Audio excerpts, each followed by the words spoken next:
नमस्कार, मैं हूं मनोज मानस। हमारे स्पेशल बुलेटिन में आपका स्वागत। और सबसे पहले हम बात करेंगे कानपुर पुलिस का कमाल, सातिर हत्यारा बेनकाब।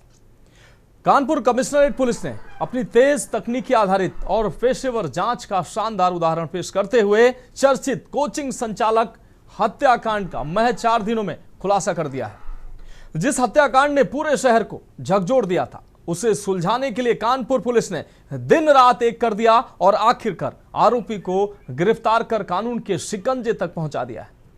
कानपुर कमिश्नरेट पुलिस ने एक बार फिर अपनी मुस्तैदी और पेशेवर कार्यशैली का परिचय देते हुए अपराधी को उसके अंजाम तक पहुंचाया है। कानपुर पुलिस कमिश्नर रघुवीर लाल ने एक बार फिर साबित कर दिया है कि अपराधी कितना भी शातिर क्यों ना हो, शहर में अपराध कर कानून से वो बच नहीं सकता। आपको बता दें कि नवाबगंज थाना क्षेत्र में चर्चित कोचिंग संचालक प्रकाश चंद्र गुप्ता हत्याकांड का पुलिस ने महज 4 दिनों में सफल खुलासा करते हुए आरोपी मोहित द्विवेदी को गिरफ्तार कर लिया है। पुलिस आयुक्त के निर्देशन में गठित 10 विशेष टीमों ने मामले की जांच में अभूतपूर्व मेहनत की। 500 से अधिक सीसीटीवी कैमरों की फुटेज खंगाली गई। तकनीकी साक्ष्यों की गहन जांच कर हर छोटी बड़ी कड़ी को जोड़ा गया। शुरुआती जांच में एक संदिग्ध महिला दिखाई दी, लेकिन कानपुर पुलिस की सूक्ष्म पड़ताल ने चौंकाने वाला सच सामने ला दिया। दरअसल वो कोई महिला नहीं, बल्कि मृतक का 15 वर्ष का पुराना मित्र मोहित द्विवेदी था, जिसने महिला का वेश बनाकर वारदात को अंजाम दिया था। जांच में सामने आया है कि आरोपी ने पहले से योजना बनाकर बुर्का, महिला चप्पल, दस्ताने और लेडीज बैग खरीदा था। इसके बाद उसने कोचिंग संस्थान पहुंचकर वारदात को अंजाम दिया और पुलिस को भ्रमित करने के लिए अलग अलग रास्तों और वाहनों का इस्तेमाल भी किया। लेकिन कानपुर पुलिस की तकनीकी दक्षता, वैज्ञानिक जांच और लगातार निगरानी ने आरोपी की सारी चालाकी को बेनकाब कर दिया।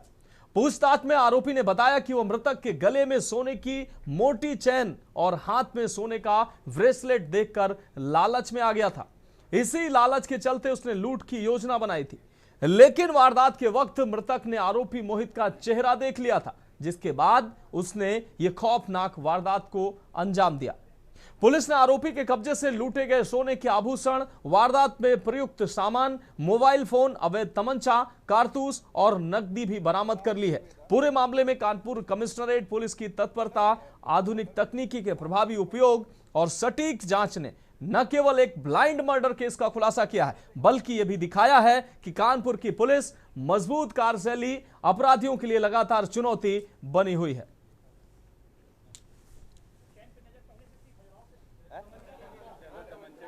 ये 31 तारीख को एक कोचिंग सेंटर के जो संचालक है उनकी हत्या होता है। उनका नाम है प्रकाश गुप्ता और इसके सर पे चोट थी और घसीटा हुआ बॉडी था।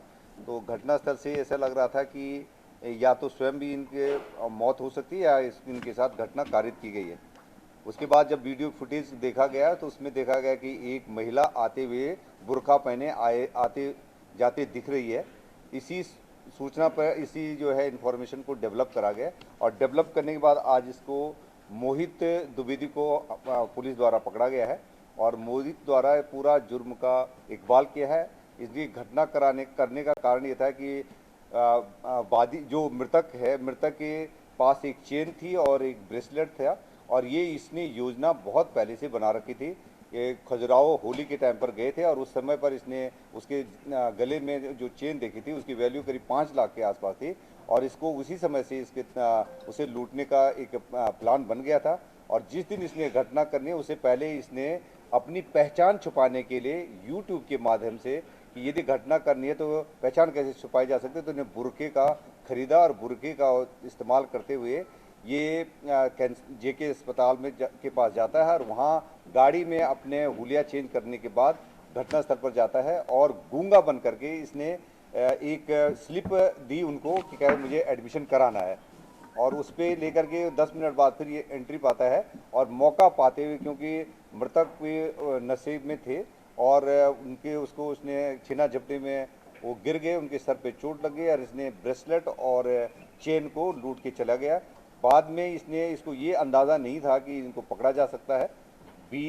इसमें क्योंकि ये जो अक्यूज़ है ये BA, LLB और MA है और ये जिसने TGT का एग्ज़ाम भी दिया कल, इंग्लिश में पढ़ा, इंग्लिश का वो है, इससे पहले कोचिंग भी चलाता था और ये ऊपर नीचे दोनों कोचिंग चलाते थे पहले, और दोनों एक दूसरे को बहुत अच्छे ढंग से जानते थे। 18 सालों से एक दूसरे को जानते थे।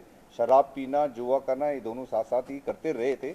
और इसने जो है ये मौका पाते हुए कि इनकी चेन को कब कैसे करा जा सकता है, इसके लिए इसने पहचान छुपाने की कार्य योजना बनाई और बाद में ये फरार हो गया था। और पुनः सब देखने के लिए आए थे कि ये क्या पुलिस कर रही है, तो पुलिस की एक्टिविटी पर इनकी पूरी नज़र थी। सर, जिस दिन घटना हुई उस दिन आपने सीसीटीवी देखे, उसमें पहुंचे कैसे, आपको शक कैसे हुआ कि ये कर सकता मर्डर? ये जो घटनास्थल को देखने के बाद, सीसीटीवी फुटेज देखने के बाद एक महिला आती जाती दिखती है, तो उसकी चाल से हमें लग रहा था कि जो फुटेज को हमने बार बार देखा, और एक लास्ट कॉल जो हो रखी थी जिस व्यक्ति से, वो छोटी कॉल थी, उनको हम पूछताछ के लिए ले आए थे, तो ये आभास होने लग गया था कि ये चाल महिला की नहीं है, हो सकता है ये प्रिटेंड कर रहा हो महिला का, और इसी में जो है हत्यारा हो सकता है। तो इसको और हमने डेवलप करा सर्विलेंस के माध्यम से और ह्यूमन इंटेलिजेंस से, और फाइनली हम इनको ट्रैक करने में कामयाब हुए।